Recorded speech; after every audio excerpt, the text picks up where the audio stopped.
আজকে আমরা দেখব যে একটা গিগ কিভাবে রিসার্চ করে। কারণ একটা গিগ রিসার্চের উপর ডিপেন্ড করে তোমার প্রোফাইল র্যাঙ্ক করে এবং গিগটাও র্যাঙ্ক করে। গিগটা যদি প্রপার হতে এসইও অপটিমাইজ না যদি হয় তাহলে কিন্তু অর্ডার পাবে না। এক কথায় তোমাকে যে গিগটা তৈরি করতে হবে গিগটা যেন ফুললি ভাবে এসইও অপটিমাইজ হতে হবে এক কথায়।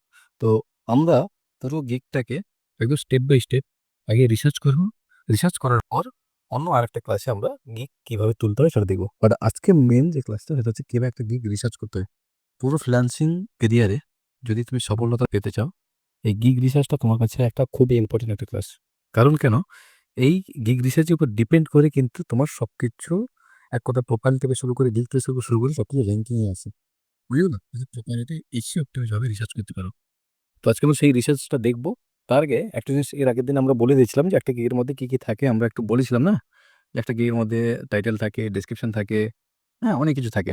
একটু দেখি আগে যে আমরা গিগটা রিসার্চ করব কিভাবে বা কত রকমভাবে রিসার্চ করি বা আ এমন সহজ ইজি স্টেপগুলো ফলো করব যেগুলো হচ্ছে আ যদি একটু ঘুরে বলি যে অনেকটা কঠিন ডিফিকাল্ট বাট আমরা সেগুলোকে একদম ইজি ওয়েতে বুঝবো বিষয়গুলো।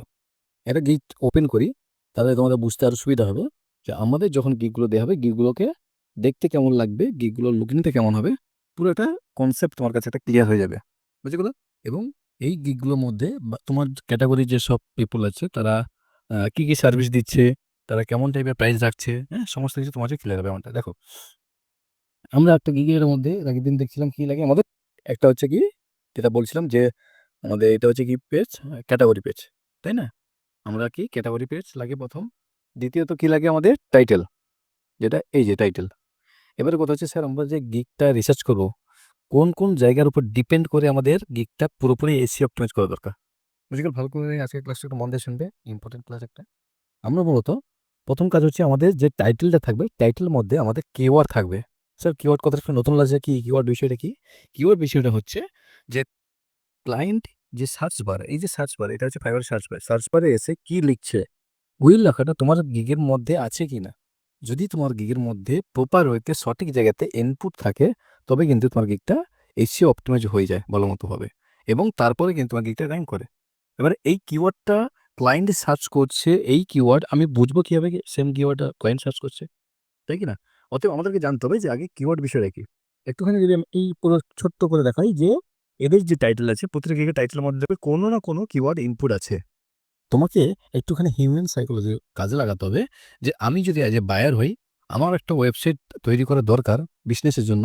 আমি যদি একজন বায়ার হই, বায়ার মিনস যারা সার্ভিস কি কিনবে, আমরা সার্ভিস বিক্রি করব মানে সেলার আমরা।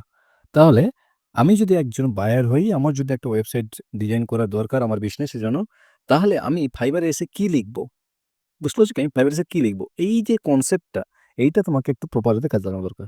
যেমন আমি যদি এজ এ বায়ার হই তাহলে আমি কি লিখব? আমি কি লিখব? ওয়ার্ডপ্রেস, আমি কি লিখব? কাস্টমার ওয়েবসাইট, আমি লিখব কি শপিফাই? এগুলো আমরা লিখব না। আমরা কি লিখব? আমরা suppose as a uh beginner buyer যাকে বলে, কি লিখব? যে ওয়েবসাইট ডিজাইন। জাস্ট এটুকুটা লিখে, তাই কি না?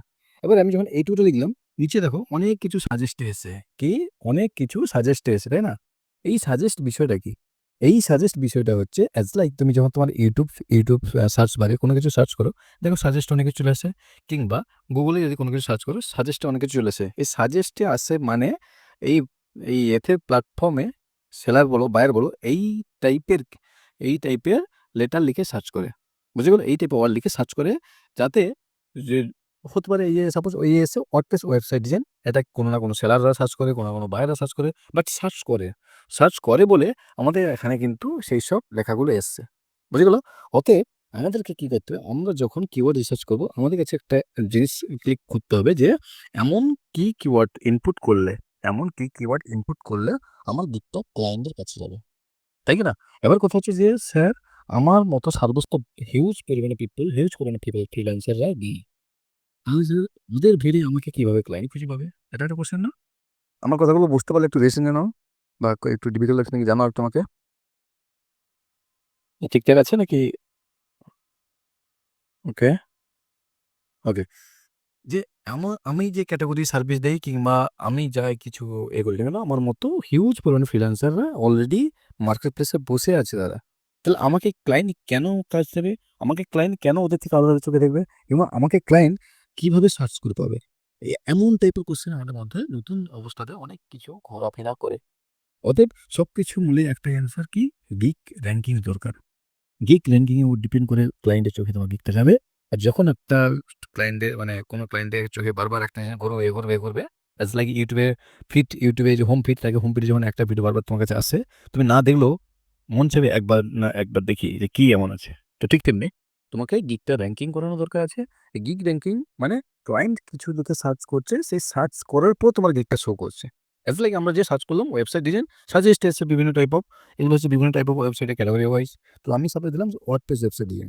এই দেখো একটা জিনিস খেয়াল করো, শুধু ওয়েবসাইট ডিজাইন লিখলাম কিন্তু ওয়ার্ডপ্রেস কতটা যোগ হয়েছে। তার মানে স্যার এইটার এইটা কি একই কিওয়ার্ড না, এটা একটা আলাদা কিওয়ার্ড আর এটা একটা আলাদা কিওয়ার্ড। বুঝে গেল? কেউ লিখে সার্চ করতে পারে শুধু ওয়ার্ডপ্রেস, আবার কেউ লিখে সার্চ করতে পারে ওয়েবসাইট ডিজাইন, আবার কেউ লিখে সার্চ করতে পারে ওয়ার্ডপ্রেস ওয়েবসাইট ডিজাইন। বুঝতে পারলে? অতএব আমাকে বুঝতে হবে যে আমি যদি বায়ার হতাম আমি কি লিখতাম? আমি লিখতাম কি, আমি ওয়েবসাইট ডিজাইন লিখতাম, সিম্পল ভাষায় ওয়েবসাইট ডিজাইন লিখতাম, এন্টার মারতাম। মারার পরে আমাদের কাছে হিউজ পরিমাণ পিপলের গিগ আসবে। যেখানে হিউজ পরিমাণ পিপল যারা অলরেডি মার্কেটপ্লেসে কাজ করে, যারা এর আগের দিন দেখেছিলাম যে প্রায় দেখো 1,30,000 গিগ আছে। আমরা এমন টাইপের কিওয়ার্ড আমরা গিগের মধ্যে রাখবো, বাট কিওয়ার্ড ৩ টে তোমাকে কিওয়ার্ড ডেনসিটি ৩ ভাবে দিতে হবে। এক হচ্ছে first keyword, second keyword, third keyword. ভালো করে বোঝো, first keyword, second keyword, third keyword. Sir এই ফার্স্ট, সেকেন্ড, থার্ড কেন বা কি বিষয়? ফার্স্ট, সেকেন্ড, থার্ড হচ্ছে তোমার গিগ কি সার্ভিস দিচ্ছে আল্টিমেটলি। অ্যাজ লাইক আমি যদি বলি আমার গিগটা যারা ডক্টর তাদের ওয়েবসাইট বানায়, তাহলে আমি শুধুমাত্র ডক্টরদের টার্গেট করে ওয়েবসাইট বানাই। এবার আমার প্রথম কিওয়ার্ড কি হবে? ডক্টর ওয়েবসাইট বা ডক্টর ওয়েবসাইট কোনটা? এবারে স্যার এইটা তো ফার্স্ট কিওয়ার্ড বুঝলাম, মানে আমার গিগ কোন ক্যাটাগরিকে টার্গেট করছে সেটা আমার ফার্স্ট কিওয়ার্ড হবে। সেকেন্ড পার্ট কি? Relevant keyword. মানে আমার গিগ টার্গেট করছে কি ডক্টরদের, তাহলে তার রেলেভেন্ট কি থাকে?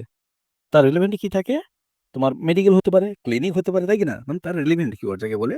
তো আমাদের সেকেন্ড কিওয়ার্ড হবে রেলেভেন্ট কিওয়ার্ড। আর ৩ নম্বর কিওয়ার্ড হবে যেটা এভারেজ সবাই সার্চ করে। মানে অ্যাজ লাইক আমি শুধুমাত্র ওয়েবসাইট দিয়ে তো সবাই সার্চ করে, তাই কি না? কিন্তু খেয়াল করো ডক্টর ওয়েবসাইট খুব কম মানুষ সার্চ করে, মেডিকেল ওয়েবসাইট খুব কম মানুষ সার্চ করে, বাট যেটা এভারেজ মানুষ সার্চ করে সেটা আমাদের ৩ নম্বর কিওয়ার্ড হবে। এবার স্যার এই বুঝলাম ফার্স্ট, সেকেন্ড, থার্ড। কিন্তু এই ফার্স্ট, সেকেন্ড, থার্ড কথাগুলো যে কিওয়ার্ডগুলো আমরা গিগের মধ্যে কতবার ইনপুট করব বা কতবার দিলে আমার গিগটা এসি অপটিমাইজ হবে, তাই কি না? আমার গিগের মধ্যে আমরা কি করব? ফার্স্ট কিওয়ার্ডকে আমরা ৫ বার রাখবো। আমি যদি অ্যাজ এ সেলার হই, আমার ডেসক্রিপশন, আমার এফএকিউ, আমার টাইটেল, আমার গিগ প্রাইস সব জায়গাতে টোটাল মিলিয়ে অ্যাপ্রক্স আমার প্রথম কিওয়ার্ডকে ৫টা জায়গাতে ইনপুট রাখবো। মানে অ্যাজ লাইক আমি বলি ডক্টর ওয়েবসাইট আমার প্রথম কিওয়ার্ড, তাহলে ডক্টর ওয়েবসাইট কথাটাকে আমার এই শুধুমাত্র ডক্টর ওয়েবসাইট কথাটাকে আমার পুরো গিগটা এন্টার পুরো গিগের মধ্যে ৫ বার লিখবো এক কথায়। সেকেন্ড কিওয়ার্ড আমি যদি ধরি যে আমার সেকেন্ড কিওয়ার্ড হচ্ছে মেডিকেল ওয়েবসাইট কিংবা ক্লিনিক ওয়েবসাইট, যেটাকে বললাম রেলেভেন্ট কিওয়ার্ড। সেটাকে আমরা আমাদের গিগে অ্যাপ্রক্স ২ বার থেকে ৩ বার, ঠিক আছে? ৩ বার ঠিক আছে না? বাট প্রথম কিওয়ার্ড কবার? ৫ বার, সেকেন্ড কিওয়ার্ড কবার? ৩ বার, ২ থেকে ৩ বার। ৩ নম্বর যে কিওয়ার্ড, থার্ড কিওয়ার্ড সেটা তুমি অ্যাপ্রক্স ১ থেকে ২ বার লিখতে পারো, কোনো প্রবলেম নেই। এবারে এই ৩ টে, এই ৫টা ৩ টে ২ টো এই যে কিওয়ার্ডগুলো দিচ্ছ, এই কিওয়ার্ডগুলো আবার বেশি নাজমো হয়ে যায় আবার। মানে তুমি চাইছো যে আমি স্যার ডক্টর ওয়েবসাইট দিলাম, মেডিকেল ওয়েবসাইট দিলাম, এটা দিলাম, ওটা দিলাম, সব দিলে বাট তোমার গিগের কিওয়ার্ড ডেনসিটিটা কিন্তু প্রবলেম হয়। তার কারণে গিগ আবার ডি র্যাঙ্কও করে দিতে পারে। অতএব যখন কিওয়ার্ড ইনপুট করবে মাস্ট বি রিমাইন্ডার, চারদিকে দেখবে যে তোমার গিগে যে কিওয়ার্ডগুলো ইনপুট করছো সেগুলো তোমার ওই হতে পারে তোমার ডেসক্রিপশনের মধ্যে রিলেভেন্ট হচ্ছে কিনা। বা তুমি এমন কিছু ডেসক্রিপশন লিখছো যার মধ্যে কিওয়ার্ডগুলো ইনপুট করলে ডেসক্রিপশনটা একটা মানানসই বাক্যে পরিণত হয় কিনা।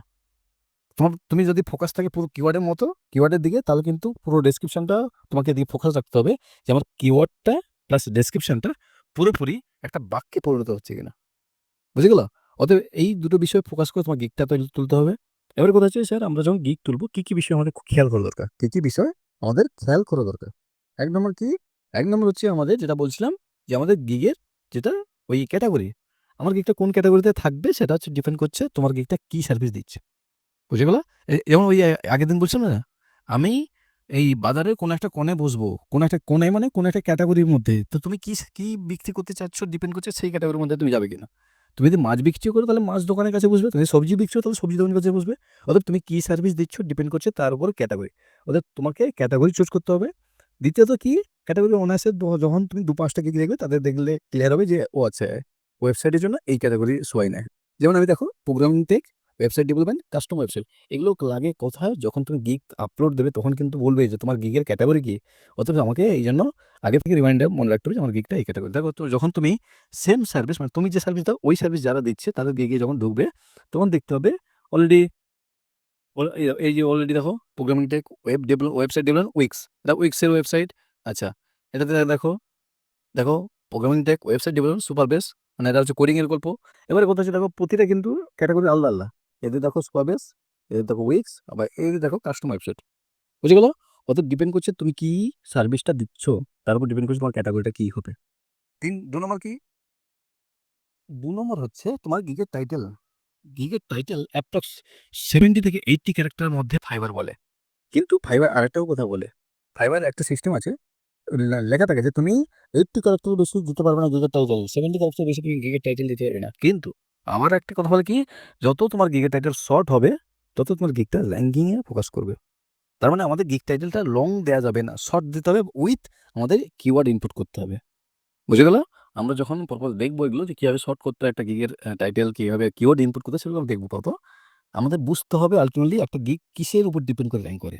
আগে যদি আমি থিওরিটিক্যাল হিউম্যান সাইকোলজি বাইরে যদি না বুঝতে পারি, তাহলে আমাদের গিগ দেওয়াটা কিন্তু একটু ডিফিকাল্ট হবে। হয়তো সবার মতো গিগ দেওয়া হয়ে যাবে, বাট ওই সবার মতো পিছনে পড়ে থাকতো। মানে আমাদের গিগটাকে আমাদের এর আগে যত স্টুডেন্ট ছিল, মোস্ট অফ দ্য 80% স্টুডেন্ট, এটুকু আমি বলতে পারি যে প্রত্যেকের 80% প্রায় প্রত্যেকেই 1 থেকে 3 নম্বর পেজের মধ্যে পাবি। মোস্ট অফ দ্য 1-2-এ থাকে, বাট খুব হলেও 3 নম্বরে। কিন্তু 1 নম্বর থেকে 2 নম্বর পেজে 3 নম্বরের মধ্যে থাকলে তোমার গিগটা তোমার অর্ডার পাওয়ার চান্সটা বেশি। এই জন্য আমাদের আগে যেসব স্টুডেন্টরা ক্লাস করেছে তারা জানে যে আমাদের স্টুডেন্টদের সাকসেস রেটটা একটু বেশি। এই জন্য অতএব তাদেরকে আগে আমি এইভাবে বুঝিয়েছি যে প্রপার ওয়েতে আগে তুমি থিওরিটিক্যালটা বোঝো যে কেন গিগ র্যাঙ্ক করা দরকার, বা কিভাবে র্যাঙ্ক করে, কিসের উপর ডিপেন্ড করে র্যাঙ্ক করে। বুঝে গেলো? আদার্স জায়গাতে কি হয় যে হ্যাঁ বাবু তুমি এটা করো ওইটা করো সেটা করো হয়ে যাবে, এমন তো না। আগে বুঝতে হবে। ফাইবারে কাজ করতে গেলে আগে ফাইবারে ডিপ নলেজ তোমাকে রাখতে হবে। এবার দেখো প্রথম কি বললাম যে আমাদের টাইটেলটা হতে হবে, শর্ট হতে হবে এবং কিওয়ার্ড ইনপুট হতে হবে। তাহলে 2 নম্বর হয়ে গেল। 3 নম্বর কি আছে? 3 নম্বর হচ্ছে গিগ ইমেজ, তাই না? গিগ ইমেজ কেন ইম্পর্টেন্ট? কারণ তোমার গিগের ইমেজ হচ্ছে তোমার সার্ভিসের ফেস ভ্যালু যাকে বলে। দেখো অ্যাপ্রক্সিমেটলি দেখো এই ব্যক্তি শুধুমাত্র সিম্পল একটা কথা লিখেছে, দেখো ওয়েবসাইট ডেভেলপার এইটুকু জাস্ট একটা কথা লিখেছে, আর কিছু লিখেছে লিখেন কিন্তু। বাট আমি যখন স্লাইড করছি তখন কিন্তু ওনার কিছু পোর্টফোলিও অ্যাড করেছে, কিছু এটাকে বলে পোর্টফোলিও, যে আমি প্রিভিয়াসে এই ওয়েবসাইট বানিয়েছি, এটা আমার পোর্টফোলিও। এই পোর্টফোলিও কীভাবে পাবে সেটা তোমাদের দেখাবো। এরপর বিভিন্ন টাইপ অফ ডিজাইন করে পোর্টফোলিও তৈরি করেছে। আমরা এই পোর্টফোলিও ডিজাইন করাও শিখবো, যাতে আমাদের গিগটা প্রপার ওয়েতে অ্যাট্রাকটিভ ভাবে দেখায়। এবং এই যে গিগ ইমেজ, এটাকে বলে গিগ ইমেজ। আর এই যে প্রথমে দেখতে পাচ্ছ এটাকে বলে গিগ ভিডিও। একটা গিগ তুলতে গেলে টোটাল কি লাগে? 1 নম্বর হচ্ছে গিগ ইমেজ, 2 নম্বর হচ্ছে গিগ ভিডিও, 3 নম্বর হচ্ছে তোমার দুটো পোর্টফোলিও। বুঝে গেল? অতএব দুটো পোর্টফোলিও, সে আবার ভ্যারাইটিস টাইপ অফ ডিজাইন হতে পারে, কিন্তু মাস্ট বি দুটো পোর্টফোলিও লাগবে। আর গিগ ভিডিও কিভাবে বানাতে হবে সেটাও আমরা পরবর্তী ক্লাসের দিকে জানবো। বাট একটুখানি কনসেপ্ট জেনে রাখো যে একটা ভিডিও তোমার গিগের 40% ইনক্রিজ বাড়িয়ে দেয়। এটা ফাইবার নিজেরাই বলছে যে তুমি যদি তোমার গিগে ভিডিও দাও, তবে কিন্তু আর যারা গিগে ভিডিও দিচ্ছিল তাদের থেকে তোমার গিগটা এগিয়ে থাকবে 40% ইনক্রিজ। অতএব মাস্ট বি আমরা আমাদের গিগে ভিডিও দেব। বুঝে গেল? তাহলে কি বললাম, একটা হচ্ছে গিগ ইমেজ লাগে, গিগ ভিডিও লাগে, দুটো পোর্টফোলিও লাগে। এগুলো সাইজ কত? গিগ ইমেজ সাইজ কত একটুখানি আমাদের এটাও জানা দরকার। গিগ ইমেজ সাইজ হচ্ছে 1280 × 769, 1280 × 769 পিক্সেল। আমরা যখন প্রত্যেকটা তোমাদের ক্যানভা আছে, আমরা যখন গিগ ইমেজ ডিজাইন করা শিখবো, তখন দেখতে পাবে যে কিভাবে একটা গিগ ইমেজ করতে হয়, কিসের উপর ডিপেন্ড করে গিগ ইমেজটা একটা হাইলাইট করতে হয়, আমাদের সার্ভিসগুলোকে হাইলাইট করে তবে ক্লায়েন্টের চোখে পড়ে এক কথায়। বুঝে গেল? এগুলো আমরা পরপর দেখবো। বাট একটু জেনে রাখো, আমাদের একটা কি লাগে? ক্যাটাগরি, টাইটেল, আর বাকি যেটা বললাম এইটা লাগে। এরপরে মেইন যেখানে কাজ হচ্ছে সেটা হচ্ছে অ্যাবাউট দিস গিগ। আলটিমেটলি তোমার সার্ভিসটা কি দিচ্ছে, তোমার সার্ভিসটা ক্লায়েন্টকে কতটা হেল্পফুল করবে, তোমার সার্ভিসের মধ্যে কি থাকছে, কেন তোমাকে ক্লায়েন্ট হায়ার করবে, কিংবা কি টুলস তুমি ইউজ করছো, সমস্ত কিছু তোমার কোথায় থাকবে? এই তোমার অ্যাবাউট দিস গিগ সেকশনে। কি বলে? অ্যাবাউট দিস গিগ সেকশনে কিন্তু।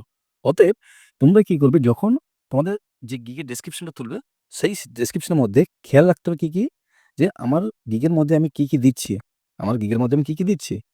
এবং আমার গিগের মধ্যে আমি কিওয়ার্ড ইনপুট হচ্ছে কিনা, এগুলো আমাদেরকে খেয়াল রাখতে হবে। স্যার আমরা তো বুঝলাম না ডেসক্রিপশনটা কিভাবে করতে হয়। বুঝবো আমরা একটু পরে। কি একটা জিনিস দেখবে, যদি তুমি মার্কেটে নতুন একটা দোকান দাও, তোমার তুমি ইলেকট্রিক সাইকেল তুমি কি বলে প্রোডাক্ট পারচেস করে এলো, বাট যে মার্কেটে তুমি বিক্রি করবে, সেল করবে, সেই মার্কেটে ৮-১০টা দোকান অলরেডি বসে আছে। একটুখানি তাদের কাছে গিয়েও তোমাকে দেখতে হবে কি যে তারা এই প্রোডাক্টটা কত টাকা সেল করছে। ঠিক তেমনিভাবে তোমার গিগে কেমন টাইপের ডেসক্রিপশন দেবে, কেমন টাইপের টাইটেল দেবে, কেমন টাইপের আদার্স বাকি সব ইনস্ট্রুমেন্ট দেবে, সেগুলোকে তোমাকে দেখার জন্য অলরেডি যারা এই ফিল্ডে গিগ দিয়ে রেখেছে তাদের গিগগুলোকে ফলো করতে হবে। অ্যাপ্রক্স তুমি যদি ১০টা গিগ ফলো করতে পারো, ১১ নম্বর গিগটা অবভিয়াসলি ইউনিক হবে কিছু। কারণ কি? তুমি ১০ জনের থেকে আলাদা, আলাদা কনসেপ্ট পাচ্ছ।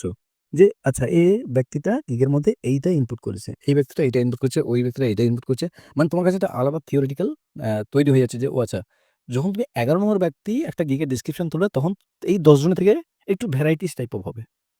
বুঝতে পারলে কি? অতএব ঠিক সেম ভাবে আমাদের যে ডেসক্রিপশনটা হবে, ১ম এ আমরা এর আগের দিন একটা বলছিলাম না প্রোফাইল ডেসক্রিপশন এর কথা? ঠিক সেম ভাবে একটুখানি কনসেপ্টটা একটু ঘুরিয়ে আরকি। ১ম এ কি যে ক্লায়েন্টের আমি যে হাই আমি অমুক ব্যক্তি এমনটা না। যে ক্লায়েন্টের আগে প্রয়োজনটা পেইন পয়েন্ট আমাদের ডেসক্রিপশনে এমন হবে যে ক্লায়েন্টের পেইন পয়েন্ট। যে ক্লায়েন্ট আল্টিমেটলি কি চাইছে সেই পেইন পয়েন্ট কথাটাকে আগে উল্লেখ করব। সেকেন্ড হচ্ছে গিগের পুরো ডেসক্রিপশন স্ট্রাকচার আমি বলছি। কেমন টাইপের হবে? যে ক্লায়েন্টের পেইন পয়েন্ট ১ম, সেকেন্ড হচ্ছে যে আমি ব্যক্তিটা কে? আমি তো বললাম যে ক্লায়েন্টের পেইন পয়েন্ট বিষয়টা। তো আমি কে?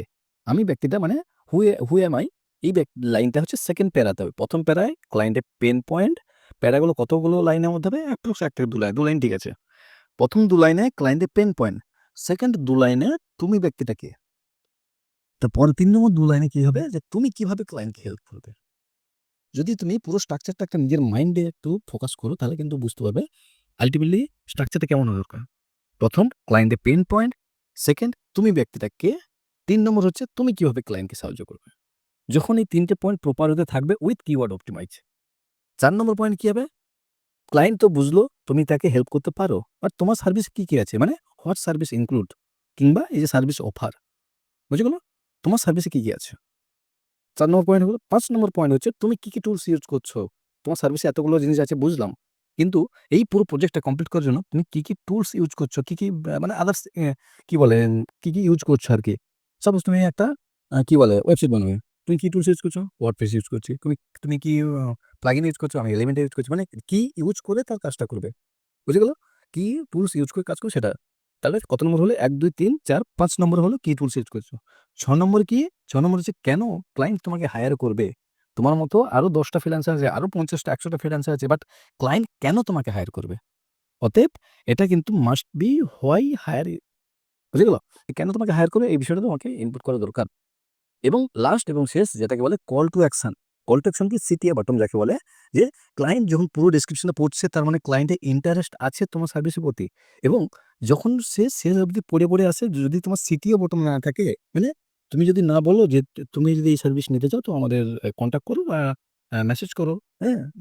তো যদি তোমার সিটিও বটম না থাকে তাহলে কিন্তু ক্লায়েন্ট কনফিউজ পড়ে যাবে। আরে বাবা আমি এখানে তো এলাম বাট কি করতে হবে আমি তো বুঝি নাই। যারা এক্সপার্ট বায়ার কিংবা যারা অলরেডি এই ফিল্ডে বহুদিন ধরে আছে তাদের কথা আলাদা। বাট যারা বিগিনার বায়ার তারা কিন্তু অনেক সময় জানে না যে কি করতে হয়। অতএব তাদেরকেও একটুখানি হাতে খড়ি দেওয়া দরকার আছে তোমাদের দ্বারা। আমার সাথে এমনটাও ঘটেছে অনেক বায়ার এসে বলছে যে আ আমি তোমাকে জাস্ট মেসেজ করছি যে আমি তোমাকে অর্ডার করব। কিভাবে অর্ডার করব বুঝতে পারছি না। তোমার সাইট থেকে কি অর্ডার করা যায়? আমি বললাম, "হ্যাঁ, আমার সাইট থেকে কাস্টম অফার পাঠানো যায়।" তো উনি বলল, "ঠিক আছে তুমি পাঠাও।" আমি কাস্টম অফার পাঠিয়েছি। পাঠাতে কাস্টম অফার বলতে যে কত ডলারে অর্ডার করবে সেটা আমি এখান থেকে পাঠালাম। উনি জাস্ট অ্যাকসেপ্ট করবে। অ্যাকসেপ্ট করলো। ওনার কার্ড থেকে ওনার যে ওয়ালেট কার্ড থেকে পেমেন্ট কাটবে। ওই পেমেন্টটা ফাইবারের কাছে জমা থাকবে। হয়ে গেল। ফাইবার কি করবে? এবারে বায়ার আর আমার মধ্যে কাজের যখন ডেলিভারি আমি দিয়ে দেব, বায়ার যখন ডেলিভারি কাজটাকে অ্যাকসেপ্ট করবে, তখন ওই পেমেন্টটা মানে ফাইবার তার কমিশন কেটে বাকি টাকা আমাকে দেবে। বুঝতে পারলে? ফাইবারের সিস্টেম হচ্ছে এমন, আমাদের যে বইটা আছে যদি তোমরা পড়ো তাহলে বুঝতে পারবে যে ফাইবারের পুরো স্ট্রাকচার সিস্টেমটা কিভাবে কাজ করে। এমনটা। কমিশন সিস্টেম কিভাবে কাজ করে, তোমার কাছে কখন পেমেন্ট আসবে বা কি করলে হবে না করলে হবে বা এই যে কমিশন সিস্টেম কিভাবে কমানো যায়। তো এগুলো অনেক কিছু বইয়ের মধ্যে ডিসকাস আছে। এরপর কি যেটা বললাম যে আমাদের পুরো স্ট্রাকচারটা এইভাবে আমাদের তৈরি করতে হবে। এবং দেখো প্রতিটা গিগের মধ্যে দেখবে যে ready to elevate your online presence. একটা বিষয় বলি, একটা বিষয় তোমাদেরকে বারবার বলি যে এখন নতুন এআই সিস্টেম চলে এসেছে, এআই যুগ চলে এসেছে। এখন মানুষ হচ্ছে এআই যত এসেছে মানুষ তত কুঁড়ি হয়ে যাচ্ছে। ওরা লেখালেখির দিকে অতটা আর থাকছে না। মানে এক কথায় আমার মনের ভাব আমি এআইকে বললাম, এআই তা রিটার্ন দিল। একটুখানি ভাবো তো তোমার মতো যারা আছে ফ্রিল্যান্সার বলো, আদার্স যারা মানে টেকনোলজি দিকে একটু জানে, তারাও কিন্তু এআই ইউজ করছে, তাই কি না? এবারে এআই কিন্তু কিছু কিছু ওয়ার্ড সেম দিয়ে দেয়, মানে আসলে এই যে দেখো রেডি টু এলিভেট, এলিভেট কথাটা কিন্তু এআই বলে, আচ্ছা প্রেজেন্ট কতটা এআই বলে। অতএব তোমাকে একটুখানি মানে এআই দিচ্ছে, এআই নিচ্ছে, সব ঠিক আছে, আমি বলছি না ভুল, আমি বলছি সব ঠিক আছে, কিন্তু তোমাকে একটুখানি হিউম্যানের, তোমাকে ভাবতে হবে যে এই এআই কন্টেন্ট আমি আমার দিকে ইনপুট করব, কখনোই না। আমরা কি করব, এআই দিচ্ছে সেখান থেকে আইডিয়া নেবো, আমার মনে ভাব আমি লিখবো। প্রয়োজন হলে তুমি একটা কাজ করতে, বাংলাতে লেখো ডিসক্রিপশন, যদি তোমার ইংলিশ প্রবলেম হয়। আমার একটা স্টুডেন্ট ছিল আগের ৩ নম্বর ব্যাচে, খুবই ইংলিশ প্রবলেম আছে যাকে বলে, বাট শেখার একটা ইচ্ছে ছিল। সে কি করতো যে স্যার আমি এআই ইউজ করবো না, মানে এই যে চ্যাট জিপিটি, আদার্স এআই আমি মানে বিশেষ করে কন্টেন্ট রাইটিং এর জন্য এআই ইউজ করবো না। তো তুমি কি করো, স্যার আমি আমার যে মেন থিম আমি সেটা পুরো বাংলাতে লিখি, দেন বাংলাতে লেখার পর সেটাকে আমার যে গুগল ট্রান্সলেট দিলে সে ইংলিশে করে দেয়। এবারে সেখান থেকে ওই যে গ্রামার চেক, তো গ্রামারটি গ্রামারলি থেকে, তো গ্রামারটা চেক করে নেয় যে প্রপারলি গ্রামারলিটা ঠিক আছে কিনা, এমনটা। তো মোটামুটি ঠিক ছিল। অতএব এই জন্য বলি যে এআই থেকে নিও, বাট আমি বলছি যে পুরোপুরি নিজের মতো করে লেখো, বুঝে গেল? তবে কিন্তু তোমার এটা ইউনিক টাইপ অফ কন্টেন্ট হবে এবং র্যাঙ্কিং এর দিকে আরো বেশি বেরিয়ে যাবে এক কথায়। তো ঠিক তেমনি পুরো যেটা গিগের স্ট্রাকচার বললাম, প্রতিটা গিগ যেন ফলো করবে, দেখতে পাবে কমন কমন স্ট্রাকচার যেগুলো বললাম। দেখো প্রথম যে আর ইউ লুকিং প্রফেশনাল, দেখো প্রথমে বলছে যে আই এম হার, এই দেখো আই এম হার মানে সে ব্যক্তিটা কে আর কি। হ্যাঁ, তারপরে এই সার্ভিস অফার করেছে। তারপরে দেখো which industry take support I provide, মানে এই যেটা টুলসের বিষয়টা, হ্যাঁ কি কি সাপোর্ট করছে এমনটা। তারপর আরো যদি দেখো, আরো যদি দেখো পুরো একটা আইডিয়া হয়ে দেখো, এটা কিছু কিছু এতে লিখেছে তারা, I am weeks certified expert professional web developer, মানে সে নিজেকে একটু হাইলাইট করেছে। তারপরে ওয়ান টু স্ট্রাইং মানে একটা ক্লায়েন্ট পেন পয়েন্ট দিয়েছে, তারপরে আবার সে নিজেকে করেছে আর কি। ঠিক সেম ভাবে দেখো এই যেটা বলছিলাম সার্ভিস আই অফার, তুমি কি সার্ভিস দিচ্ছ, দেখো হয় চুজ মি, মানে যাকে বলে হয় হায়ার, মানে কেন আমাকে হায়ার করবে আর কি, বা কেন আমাকে বেছে নেবে। এবং শেষে দেখো let's build a website that related then, মানে শেষে একটা কল টু অ্যাকশন যাকে বলে, মেসেজ মুখ করবো কফি কনসালটেশন, এই কল টু অ্যাকশন দেখো বাবু। এবং দেখো প্রতিটাতে কমন হবে, প্রতিটাতে কিছু না কিছু কমন হবে। ওকে, ক্লায়েন্টের pin point, looking for stunning modern and high converting website, মানে তুমি এমন কোনো একটা ওয়েবসাইট খুঁজছো যেটা মডার্ন থাকে দেখতে, রাইট প্লেস তুমি ঠিক জায়গায় দিয়ে আসছো। এবার সে তার নিজের ইন্টারভিউ দিয়েছে। তারপর দেখো আই বিল্ড, সে কীভাবে কাজ করবে ক্লায়েন্টের কাজ। তারপর দেখো হোয়াট ইউ উইল গেট, মানে তুমি কি কি পাবে, ক্লায়েন্টকে বলছে যে বা আমার সার্ভিসের মধ্যে এগুলো আছে। তারপর দেখো what do you pick me, মানে তুমি কেন আমাকে হায়ার করবে। তারপর শেষে দেখো লেটস ডিসকাস, মানে অ্যাজ লাইক যেটা বললাম যে আমাদের স্ট্রাকচারটা যদি ফলো করতে পারি তাহলে এই স্ট্রাকচারের মধ্যে পুরো আমাদের ডিসক্রিপশন রেডি, বুঝে গেল? ক্লিয়ার পথকে একটু আমাকে জানাও, লেসন করে জানাও একটু। ওকে, হ্যাঁ, ওকে। এরপরে এরপরে একটা বিষয় আসি যে আমরা তো ডেসক্রিপশন বুঝলাম। এবার একটু নিচের দিকে আসলে কি দেখতে পাবো, যে প্যাকেজ সিস্টেম, তোমার সার্ভিস প্যাকেজ। তুমি যখন একটা গিগ তুলবে তখন কিন্তু একটা গিগের মধ্যে প্রথম যদি গিগ তুলবে তখন দেখাবে যে একটা প্যাকেজ তুমি দিতে পারবে, মানে এই যে সিঙ্গেল বেসিক প্যাকেজ দিতে পারবে। বাট যখন এখন একটা বটম থাকে, বটম যদি অন করো তবে কিন্তু তুমি ৩টে প্যাকেজ প্রোভাইড করতে পারবে, বুঝে গেল? প্যাকেজের মধ্যেও কিন্তু কিওয়ার্ড ইনপুট করা দরকার। প্যাকেজের মধ্যেও কিওয়ার্ড ইনপুট করতে হবে। প্যাকেজটা কেমন টাইপের হবে? প্যাকেজটা ৩টে তোমার স্ট্রাকচার হবে প্যাকেজে। কি? Basic, standard, premium. বেসিক বলতে কম, বেসিক বলতে কম, মানে আমি সিঙ্গেল পেজের একটা ওয়েবসাইট বানাবো, মানে আমি একটা পেজে একটা ওয়েবসাইট বানাবো, এটা হচ্ছে আমার বেসিক। তোমার স্ট্যান্ডার্ড মানে আমি সাপোজ ধরলাম ৩ থেকে ৫টা পেজের আমি ওয়েবসাইট বানাবো। প্রিমিয়াম মানে আমি ১০ থেকে ১৫টা পেজের ওয়েবসাইট, মানে আমার যত যে মানে ক্লায়েন্টের যত রিকোয়ারমেন্ট বাড়বে তত কিন্তু আমার সার্ভিসের যে প্যাকেজ সিস্টেমটা সেটাও বাড়বে এক কথায়।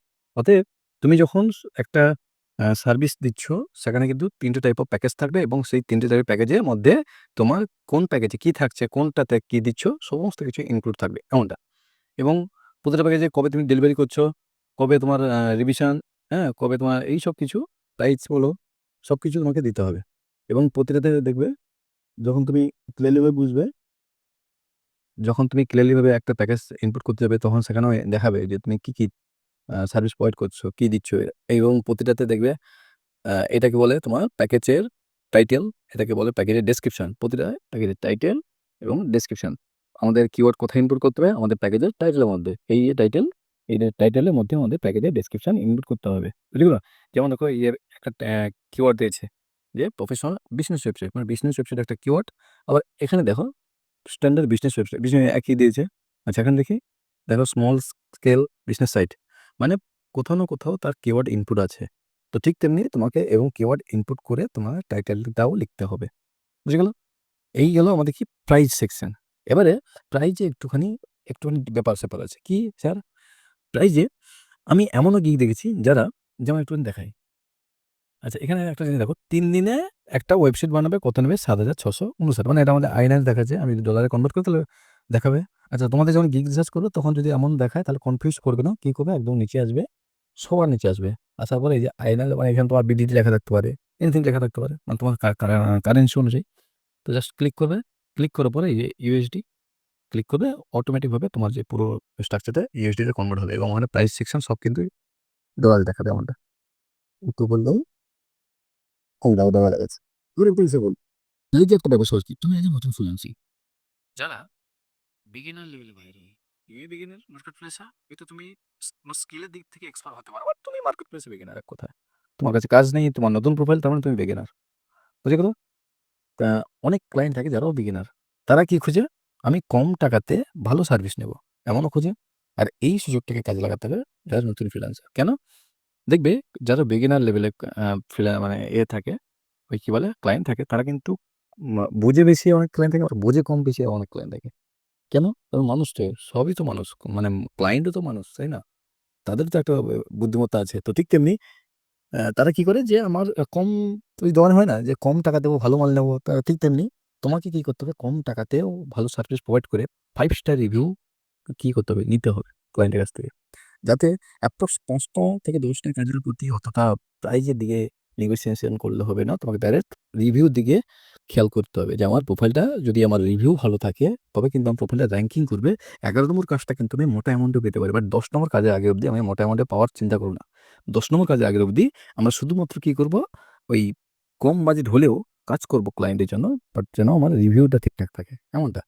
তো কি করবে? তোমার মতো যারা সার্ভিস দিচ্ছে তাদের সার্ভিসের প্রাইস একটু দেখবে যে তারা লোয়েস্ট বাজেট কত দিচ্ছে, হাইয়েস্ট বাজেট কত দিচ্ছে। তো এদের মিডল পোরশনে বাজেট ঠিকঠাক করে দিতে হবে, এমনটা। আবার একদম কম বাজেট দিলে ক্লায়েন্ট ভাবে যে তুমি কিছুই পারো না। আবার একদম বেশি বাজেট দিলে ভাবে না বাবা, ওর কাছে যাওয়া যাবে না। অতএব এমন একটা মিডল পোরশন বাজেট দিতে হবে যেটা ক্লায়েন্টের অ্যাফোর্ড করতে পারে, এমনটা। তো ঠিক তেমনিভাবে আমি দেখেছি অনেক আউট অফ কান্ট্রি মানুষজন টাইমটাকেও ভ্যালু দেয়। যেমন অনেক মানুষ আছে যারা টাকাকে ভ্যালু দেয়, তো অনেক মানুষ আছে যারা টাইমকেও ভ্যালু দেয়। তো এই দুটো কেন কথা বলছি? কারণ যখন একটা ৩ দিনে একটা সার্ভিস প্রোভাইড করবে, সে নেবে $৮৫। ভালো কথা। ৫ দিনে একটা সার্ভিস প্রোভাইড করবে, সে নেবে $২৮৫। বুঝে গেল? এইখানে যদি সে দিন সংখ্যাটা কমিয়ে দেয়, মানি সংখ্যাটা যদি বাড়িয়ে দেয়, তবুও যারা টাইমের ভ্যালু বোঝে ক্লায়েন্টরা, মোস্ট অফ দ্যা ক্লায়েন্ট থাকে যারা একটুখানি জানে বিষয়গুলো, তারা কিন্তু টাইমের ভ্যালুটা বোঝে। তারা টাকার ভ্যালু থেকে টাইম ভ্যালুটাকে দেয়। তারা দেখে যে আমি কম সময়ের মধ্যে কি করে আমার সার্ভিসটা পেয়ে যাবো, এমনটা। তো ঠিক তেমনি ৫ দিন যদি কারো কাছে মনে হয় যে আমার কাছে ৫ দিন অনেকটা দিন, তো সে কি করলো যে এইখানে ৩ দিনের জায়গায় ৪ দিন দিয়ে দিল এবং এখানে প্রাইসটা বাড়িয়ে দিল। বুঝে গেল? এখানে ৭ দিনের জায়গায় ৫ দিন দিয়ে দিল। এখানে প্রাইসটা বাড়িয়ে দিল। বুঝে গেল? অতএব তোমাকে খেয়াল করতে হবে যে তোমার অডিয়েন্স যারা থাকবে, তোমার ক্লায়েন্ট যারা থাকবে, তারা ভ্যারাইটিস মাইন্ডের পিপল কিন্তু। অর্থাৎ তাদেরকে তোমাকে ক্যাচ করতে গেলে তাদের মতো করে তোমার প্রোফাইলটাকে, তোমার গিগটাকে তুলতে হবে, রেডি করতে হবে। তবে কিনতে হবে। বুঝা গেল? তো এটার দিকে খেয়াল করতে হবে। এরপরে একটু নিচের দিকে আসি, একটা জিনিস পাবো কি? FAQ। ফ্রিকোয়েন্সি আস্কড কোয়েশ্চেন, যে তোমার এফএকিউ সেকশনটা, এফএকিউতে মোস্ট অফ দ্যা ক্লায়েন্টের কোয়েশ্চেনটা, মনের মধ্যে থাকা যে কোয়েশ্চেনগুলো সেগুলো তোমাকে ক্লিয়ার করতে হবে। সাপোজ আমি অ্যাজ এ বায়ার, আমার মনে হিউজ পরিমাণে কোয়েশ্চেন আছে। আমি মার্কেট প্লেসে নতুন এসেছি, ফ্রিল্যান্সারদের অর্ডার দেবো। কিন্তু আমার অনেক কোয়েশ্চেন আছে। তো আমি কি কোয়েশ্চেন ক্লিয়ার করার জন্য আমি কি প্রত্যেকে মেসেজ করব? এমনটা না তো। তাহলে দেখবে প্রতিটা গিগের নিচে FAQ দেয়ার সেকশন পাবে। কি করবে? ওই সেকশনটাকে কাজে লাগাতে হবে। কি? ক্লায়েন্টের মনের মধ্যে আসা যত রকমের কোয়েশ্চেন হয় সমস্ত কোয়েশ্চেন আমাদের কি করতে হবে? এখানে ইনপুট করতে হবে। কথা হচ্ছে স্যার আমরা FAQ তে কতগুলো FAQ দেব? অ্যাপ্রক্স মিনিমাম ১০ টা, এর বেশি না। খুব আ আমি দেখেছি অনেক ফ্রিল্যান্সার ২ টো ৩ টে ৪ টে ৫ টা দেয়। আমার রেকমেন্ড হচ্ছে ৭ থেকে ১০ টা। এর বেশিও না, এর কমও না। তো হয় ৭ টা দাও না ৮ টা দাও। মোটামুটি ১০ টার ভিতরে যেন থাকে, বাট ৭ এর কম না যেন হয়। বুঝে গেল? যে স্যার FAQ পাবো কোথায়? তুমি দেখবে তোমার ক্যাটেগরির গিগ দেখো, তারা কি FAQ দিচ্ছে, ওখান থেকে আইডিয়া পেয়ে যাবে। দেন তোমার মতো করে তুমি এবারে এই FAQ র মধ্যেও কিন্তু কিওয়ার্ড রাখবে। এই FAQ র মধ্যে কিন্তু কিওয়ার্ড রাখবে। তবে কিন্তু তোমার গিগটা প্রপার ওয়েতে SEO অপ্টিমাইজ হয়। অতএব এফএকিউটা কেমন হবে? সাপোজ আমি এজ এ বায়ার আমি ভাবছি যে আমি তো একটা ওয়েবসাইট বানাবো, কিন্তু ডোমেইন হোস্টিংটা কে দেবে? আমি কনফিউশন মধ্যে আছি।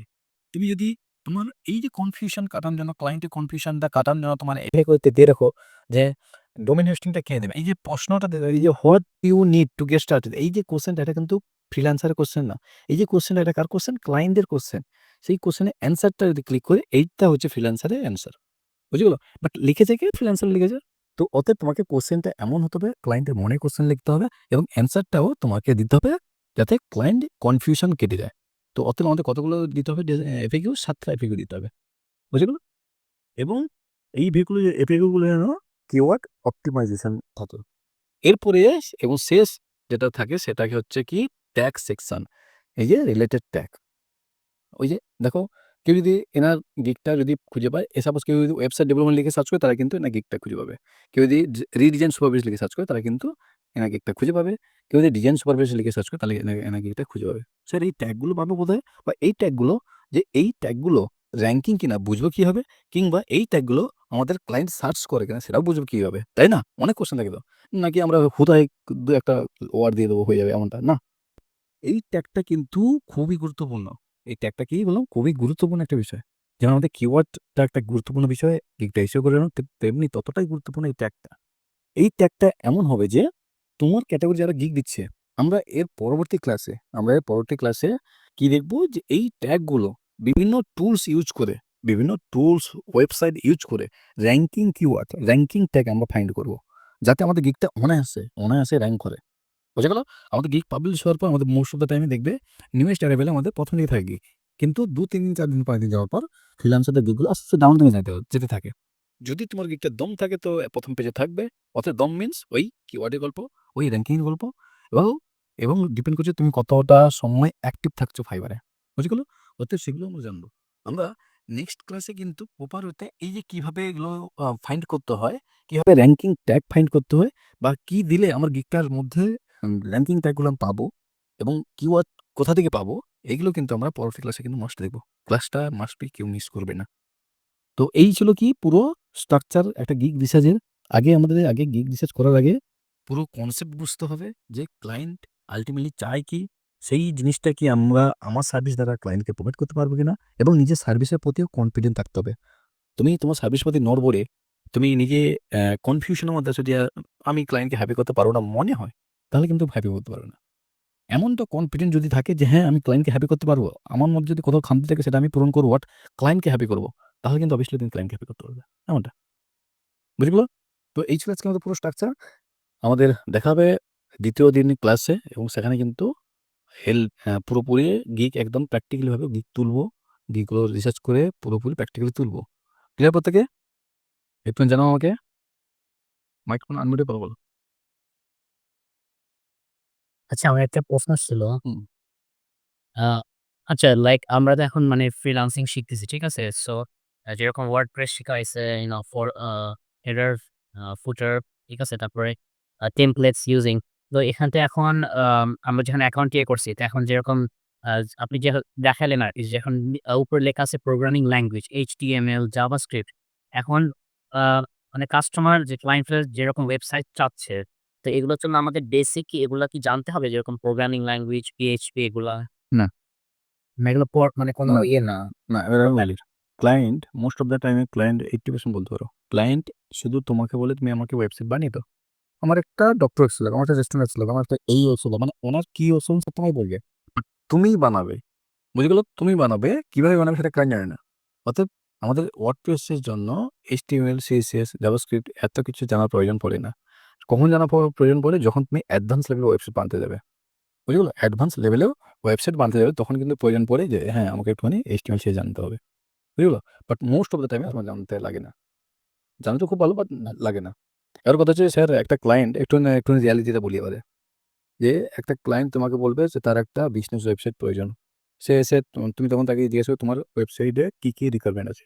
মানে ওনার ওয়েবসাইটে কি থাকবে সেটা তাকে জিজ্ঞাসা করবে। বুঝে গেল? কারণ আমি নিজে ওয়েব ডিজাইনার, তো জানি ক্লায়েন্টের ওই ইয়েগুলো। উনি ১ম এসে বলবে যে আমার একটা ওয়েবসাইট বানাতে হবে। তুমি বলবে তোমার ওয়েবসাইটের মধ্যে তুমি কি চাইছো? উনি বলবে যে আমার একটা ওয়েবসাইটে পেমেন্ট গেটওয়ে ইন্টিগ্রেশন থাকবে আমার ওয়েবসাইটের মধ্যে। তারপরে আদার্স ফিচারস গুলো সে বলবে যে স্মুথ হবে, হ্যাঁ? এই ছবি থাকবে, ওই ছবি থাকবে, মানে ই-কমার্স মতো হবে। এনিথিং তার রিকোয়ারমেন্ট সে বলবে। বুঝে গেল? এবারে দেখবে ক্লায়েন্ট ২ রকমের হয়। কি? চিপ রেট ক্লায়েন্ট হয়, আবার হাই রেট ক্লায়েন্ট হয়। চিপ রেট বলতে সে চায় যে আমি অনেক কিছু ফ্যাসিলিটি পাবো কম প্রাইসের মধ্যে। আবার কেউ চায় যে আমি আ ফ্যাসিলিটি যেটা চাইছি ওটা যেন পাই, সে প্রাইস যাই হোক না কেন। থাকে না মানুষ? তো ঠিক তেমনি ২ রকম টাইপ অফ ক্লায়েন্ট পাবে। এবার ক্লায়েন্টের সাথে কমিউনিকেশন করতে তোমার কাছে ক্লিয়ার হবে যে এই ক্লায়েন্টটা চিপ রেট নাকি হাই রেট। অতএব যখন ক্লায়েন্টের রিকোয়ারমেন্ট তুমি পেয়ে যাবে, এরপর তোমার কাজ হচ্ছে যে ওই টাইপ অফ ওয়েবসাইট তোমাকে একটুখানি ঘাঁটতে হবে গুগলে। যে সাপোজ ক্লায়েন্ট একটা মেডিকেল ওয়েবসাইট দরকার। তুমি গুগলে গিয়ে সার্চ করো মেডিকেল ওয়েবসাইট কিংবা ক্লিনিক ওয়েবসাইট বা এলিমেন্ট যাকে বলে। তো সার্চ করার পরে তুমি ৪-৫ টা ওয়েবসাইট পাবে। সেগুলো দেখবে আইডিয়া হয়ে যাবে তোমার কাছে একটা। যে ও আচ্ছা ওয়েবসাইটটা স্ট্রাকচার এমন হবে। আর যদি কনফিউশন এর মধ্যে থাকো, তো ওইসব ওয়েবসাইটের রেফারেন্স ক্লায়েন্টকে দাও যে এর এমন টাইপের ওয়েবসাইট কি তোমার মানে তুমি নিজে কনফার্ম হও যে ক্লায়েন্ট কি চাইছে। যখন ক্লায়েন্টের রিকোয়ারমেন্ট তুমি কনফার্মেশন পুরোপুরি এক হয়ে গেল, তারপর থেকে তুমি নিজে কাজটা ইজিলি করতে পারবে। এবং ক্লায়েন্ট বারবার রিভিশন তখন আর দেবে না। তার কথা হচ্ছে স্যার ক্লায়েন্টের সাথে কমিউনিকেশন হলো, রিভিশন সবকিছু বুঝলাম, কাজও বুঝলাম। এবার কথা হচ্ছে যে ক্লায়েন্টের যে ডোমেইন এবং হোস্টিং যে বিষয়টা আরকি। ডোমেইন হোস্টিং তখন তোমাকে কি করতে হবে? ক্লায়েন্ট তোমাকে যখন পেমেন্ট করবে, হ্যাঁ? তুমি যখন বিগিনার অবস্থায় শিখছো তখন তোমাকে কোনো কিছু পারচেজ করার প্রয়োজন নেই। যখন ক্লায়েন্টের কাজ করবে, ক্লায়েন্টের সাথে ডিল হবে এমন যে আগে 30-70 ডিল কিংবা 50-50 ডিল কিংবা 60-40 ডিল এমনটা আরকি। 60-40 ডিল বলতে যে কাজ শুরু হওয়ার আগে আমাকে 40% দিতে হবে পেমেন্ট, কাজ শেষে বাকি 60% দিতে হবে। এটাকে বলে 60-40 ডিল পেমেন্টের কথা। যদি 70-30 ঠিক একই যে কাজ শুরুতে মানে ১ম এ আমরা বেশি অ্যামাউন্ট চাইবো না। কম অ্যামাউন্ট যাতে ক্লায়েন্ট শুরু করতে পারে। তারপরে যখন কাজ ডেলিভারি হবে তখন বেশি অ্যামাউন্ট এমনটা। তো যখন তোমাকে ওই পেমেন্টটা দিচ্ছ, ওই পেমেন্টটা নিয়ে তুমি একটা ডোমেইন ওনার ওয়েবসাইটের জন্য ডোমেইন এবং হোস্টিং পারচেজ করবে। দেন ডোমেইন হোস্টিং পারচেজ করার পরে তারপরে কি করবে ওয়েবসাইট বানাতে হবে। ঠিক আছে? যখন তুমি ডোমেইন হোস্টিং পারচেজ সে যেখান থেকে হোক, হোস্টিং এর থেকে হোক, GoDaddy থেকে হোক কিংবা নেমচেট থেকে আনতে হোক। যখন তুমি পারচেজ করছো, তো প্রতিটা ডোমেইন হোস্টিং ডোমেইনের মানে কোম্পানি যারা তারা তোমাকে অনেকটা হেল্প করবে। যে যদি কোনো রকম প্রবলেম হয়, অনেক সময় হয় ডোমেইন সাসপেন্ড করে দেয়। হতে পারে। আমার অনেকগুলো ডোমেইন সাসপেন্ড হয়েছিল। তাদের মানে হেরে আ ওই কোম্পানিগুলোর সাথে মেইল করলে ও ঠিক করে দেয় আরকি। যাই হোক মোটামুটি তোমাকে তখন ডোমেইন হোস্টিং পারচেজ করতে হবে। ক্লায়েন্টের সাইট রেডি করতে হবে। তারপরে তোমাকে প্রপার ওয়েতে তার সাইটটা রেডি করতে হবে। তবে ডেলিভারি এন্ড বুঝতে পারলা? আচ্ছা আর ক্লায়েন্টের সঙ্গে কি কমিউনিকেশন কি জাস্ট টেক্সটিং হয়? Emails, texting? না, শুধু যে টেক্সট হয়ে পাওয়ারফুল হবে, টেক্সট হতে ক্লায়েন্ট বলবে আমি তোমার সাথে একটু মিটিং করতে চাই। মিটিং এ তোমাকে এইভাবে আমার ডেস্কটপ এইভাবে Google Meet এ এসে স্ক্রিন শারে দেখাতে হতে পারে। কিংবা ভিডিও কলে এসে কথা হতে পারে এমনটা। শুধু টেক্সট হবে সব ক্লায়েন্ট শুধু টেক্সটে আমাদের কাজ এমনটা না। আচ্ছা, তবে তোমার ক্ষেত্রে সুবিধা তুমি তো ইংলিশে জানো। তো তোমার ক্ষেত্রে খুবই ইজিলি ক্লায়েন্ট কনভার্ট করতে পারবে। ওকে। ঠিক আছে। ওকে, সাইফুল ভাই সো কোন কোয়েশ্চেন? কোশ্চেন একটা এসেছে। বিষয়টা হচ্ছে